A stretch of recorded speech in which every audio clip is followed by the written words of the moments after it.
ये कहानी विक्रम बेताल की कहानियों में से ली गई है और कहानी का शीर्षक है दगड़ू के स्वप्न। घनघोर अंधेरी रात में राजा विक्रम अपनी खुली तलवार लिए बेताल को पकड़ने आगे बढ़ते हैं और अपनी पराक्रम से बेताल को वश में करके अपनी पीठ पर लाद कर लेके जाने लगते हैं। सफ़र लंबा होने के कारण बेताल राजा विक्रम को कहानी सुनाता है और हमेशा की तरह शर्त रखता है कि अगर कहानी सुनने के बाद तुमने उत्तर देने के लिए मुंह खोला तो मैं उड़ जाऊंगा। बेताल कहानी शुरू करता है। चंदनपुर गांव में एक वृद्ध स्त्री रहती थी। उसका एक बेटा था जिसका नाम था दगड़ू। वह स्त्री नए पुराने कपड़े सिलने का काम करके अपना और अपने बेटे का पेट पालती थी। दगड़ू एक कामचोर और आलसी लड़का था और दिन रात सपने देखा करता था। दगड़ू के साथ एक बड़ी परेशानी थी कि उसे अक्सर बुरे से सपने आते थे और जब भी उसे कोई सपना आता वह सपना हकीकत बन जाता था। एक दिन दगड़ू को सपना आता है कि कुछ लोग नवविवाहित दंपत्ति और बारात को लूट रहे हैं और उनसे मारपीट भी कर रहे हैं।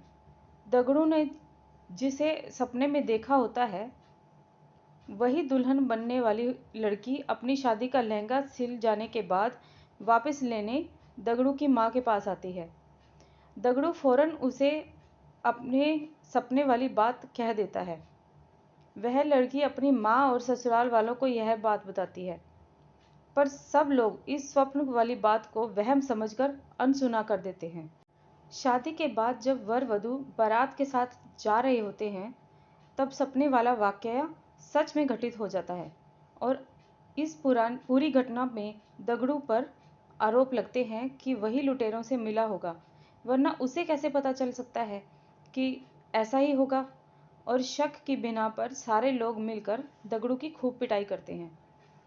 इस घटना के कुछ दिनों बाद एक रात को सपना आता है कि मोहल्ले में रह रही चौधरायन का नया मकान गृह प्रवेश के दिन ही जलकर खाक हो जाता है। तभी अगले दिन ही चौधरायन उस मकान को बनवाने की खुशी में लड्डू लेकर दगड़ू की माँ के पास पहुँचती है और गृह प्रवेश समारोह के दिन जलसे में आने का न्योता देती है। वहीं पर सपने की बात दगड़ू फौरन अपनी माँ से और चौधरायन से कह देता है।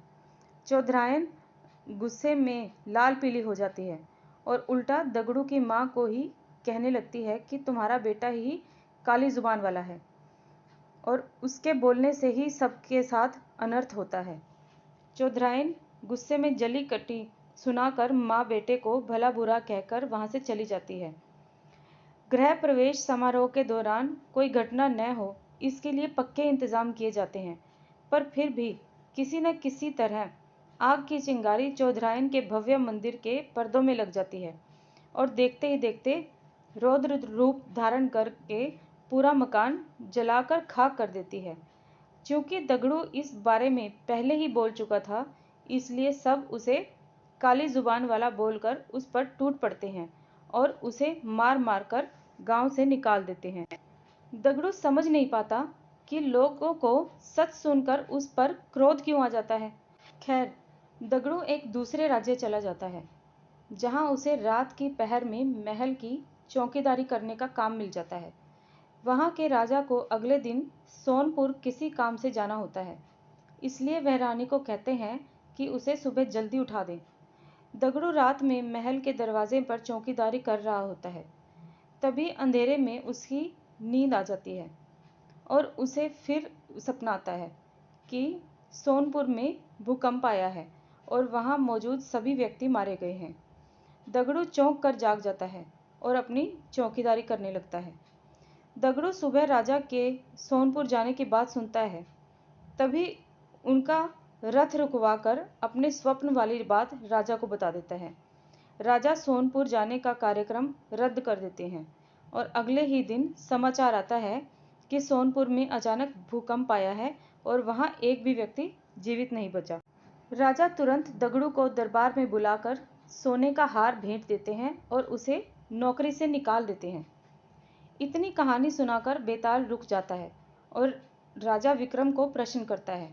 कि बताओ राजा ने दगड़ू को पुरस्कार क्यों दिया, और पुरस्कार दिया तो उसे काम से क्यों निकाल दिया।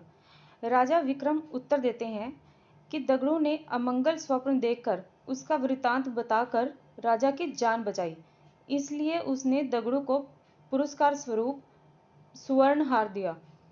और दगड़ू काम करने के वक्त सो गया, इसलिए राजा ने उसे काम से निकाल दिया। ये सुनते ही बेताल अपनी शर्त के मुताबिक राजा विक्रम के उत्तर देने के कारण हाथ छुड़वाकर वापस पेड़ की ओर उड़ गया। अगर आपको ये कहानी अच्छी लगी हो तो मेरे चैनल को सब्सक्राइब करें और वीडियो को लाइक करें। धन्यवाद।